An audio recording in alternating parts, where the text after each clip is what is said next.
Russia rises. Peter and Catherine. 1700 to 1796.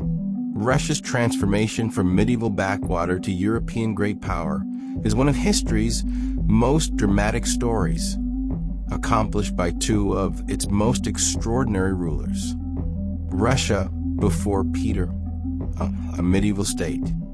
To appreciate Peter's achievement, we must understand what Russia was in 1682. The Tsardom of Muscovy was vast but primitive.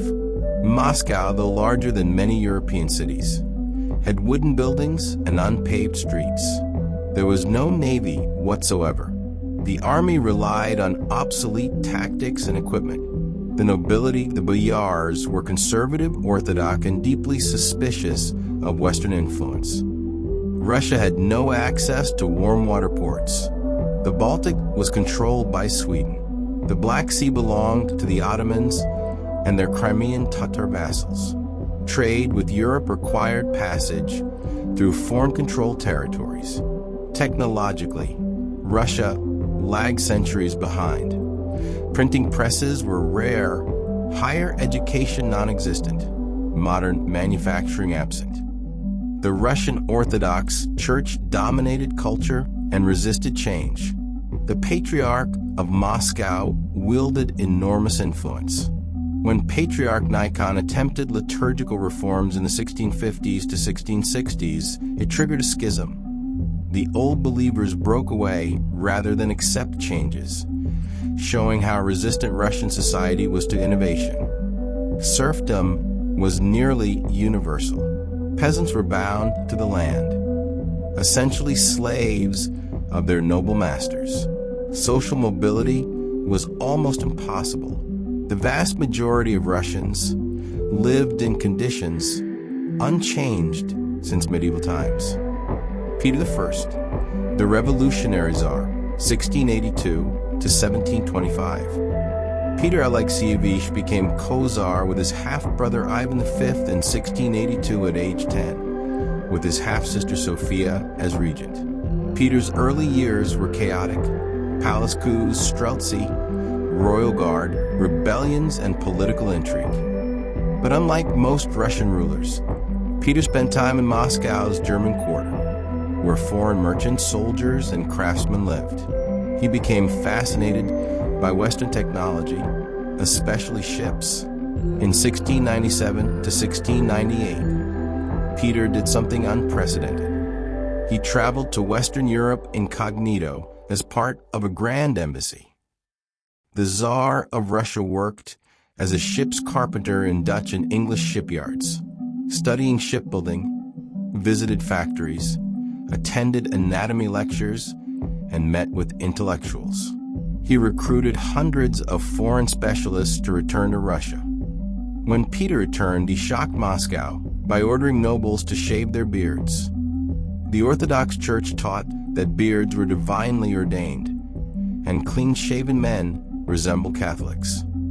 Peter personally cut nobles' beards with scissors.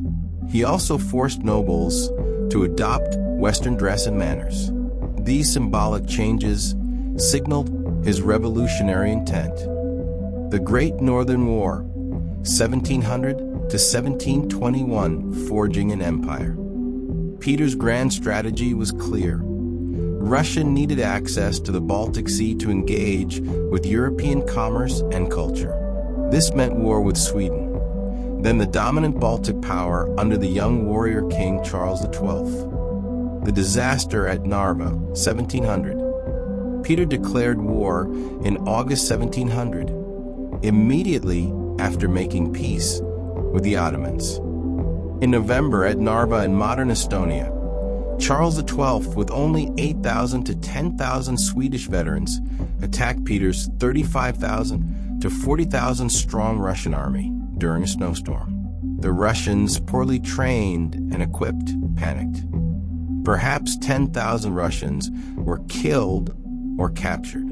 Charles contemptuously called them baptized bears. But Peter's response to defeat showed his character. Where another ruler might have sued for peace, Peter rebuilt his army using Swedish prisoners to train Russian troops in modern tactics. He melted down church bells to cast cannons. He established iron foundries in the Urals. Within years, Russia had a modern military machine. Charles XII's fatal mistake. Charles, instead of pressing his advantage against Russia, spent years fighting Poland and Saxony. This gave Peter time to rebuild. Charles dethroned Polish King Augustus II and installed his own puppet, Stanislaw Leszczynski. But this distracted him from the Russian threat. The Battle of Poltava, 1709. By 1709, Charles was ready to march on Moscow. His army of 40,000 Swedes, supplemented by Ukrainian Cossacks under Hetman Ivan Mazepa, who had defected from Russia, advanced into Ukraine. But the campaign went disastrously wrong. Russian scorched earth tactics destroyed supplies. Winter was brutal. At Poltava, on June 27, 1709, Peter's reformed army crushed Charles's force. The battle was decisive. Charles fled to Ottoman territory with only a few hundred followers. The Swedish army, its officer corps decimated, surrendered. Sweden would never recover its great power status. Mazepa died in exile shortly after, and Ukrainian hopes for independence from Russia died with him. But the war dragged on for 12 more years. Charles convinced the Ottomans to attack Russia, leading to Peter's near disaster at the Prut River in 1711, where he was surrounded and had to make humiliating concessions, returning Azov. Naval warfare in the Baltic continued through the 1710s. Peter built a Baltic fleet from nothing. By 1721, Russia had 48 ships of the line and hundreds of galleys. At the Battle of Ganga in 1714, Russian galleys defeated Swedish warships, shocking Europe. Russia gradually conquered Estonia, Livonia, and parts of Finland. The Treaty of Nystad, 1721. Sweden finally admitted defeat. Russia gained Livonia, Estonia, Ingria, and part of Karelia, the entire eastern Baltic coast. Peter had his window to the west. The Senate proclaimed him Peter the Great, Emperor of all Russia. Russia was no longer a tsardom, but an empire.